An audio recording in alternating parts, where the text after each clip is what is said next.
যখন আপনি জেগে থাকেন বা গভীর ঘুমে নিমগ্ন থাকেন, তখন আপনার অবচেতন মন শরীরের সমস্ত রকমের গুরুত্বপূর্ণ কাজগুলি অবিশ্রান্তভাবে নিয়ন্ত্রণ করতে থাকে, সচেতন মনের সাহায্য ছাড়াই।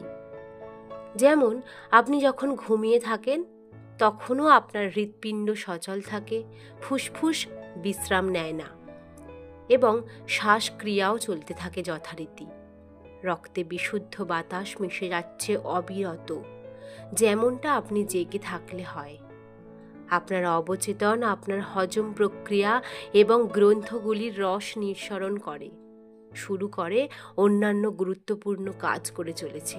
আপনার অবচেতন আপনার হজম প্রক্রিয়া, গ্রন্থি রসগুলো নিঃসরণ থেকে শুরু করে অন্যান্য গুরুত্বপূর্ণ কাজ করে চলেছে। আপনি জেগে থাকুন বা ঘুমিয়ে থাকুন, আপনার দাড়ির চুল কিন্তু বাড়তেই থাকে।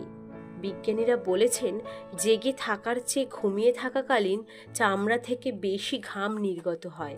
আপনার চোখ, কান ও অন্যান্য অনুভূতিগুলি ঘুমের সময়ও জাগ্রত থাকে। যেমন ধরুন, অনেক মহান বিজ্ঞানীরা তাদের জটিল সমস্যার সমাধান সূত্র ঘুমের মধ্যে পেয়েছেন, স্বপ্নে তার উত্তর পেয়েছেন। অনেক সময় আপনার সচেতন মন তার ভয়, ভীতি, হতাশা ইত্যাদির কারণে শরীরের অঙ্গ প্রত্যঙ্গগুলির স্বাভাবিক ছন্দকে নষ্ট করে।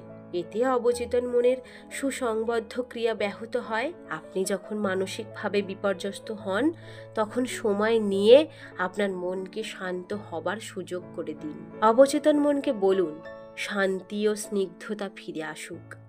দেখবেন আপনার শরীরের ক্রিয়া আবার স্বাভাবিক অবস্থায় ফিরে এসেছে। আপনার অবচেতন মনকে দৃঢ় প্রত্যয়ের সঙ্গে আদেশ করুন, দেখবেন তা আদেশের মান রাখবে। আপনার অবচেতন সব সময় চায় যে আপনার স্বাস্থ্য ভালো থাকুক। এর জন্যই আপনার সন্তানের প্রতি ভালোবাসা তৈরি হয়, জীবনের বিভিন্ন ক্ষেত্রে আশা আকাঙ্ক্ষার জন্ম দেয়। মনে করুন, আপনি হঠাৎ কিছুটা খারাপ খাবার খেয়ে ফেললেন। দেখবেন আপনার অবচেতনেই আপনি বমি করে হঠাৎ তা বের করে দিয়েছেন। আপনি যদি অজ্ঞানবশত কিছুটা বিষও খেয়ে ফেলেন, অবচেতনের শক্তি আছে তাকে অসাড় করার। যদি আপনি অবচেতনের বিস্ময়কর শক্তিকে সম্পূর্ণভাবে বিশ্বাস করেন, তবে তা আপনার স্বাস্থ্যকে সুরক্ষিত রাখবে।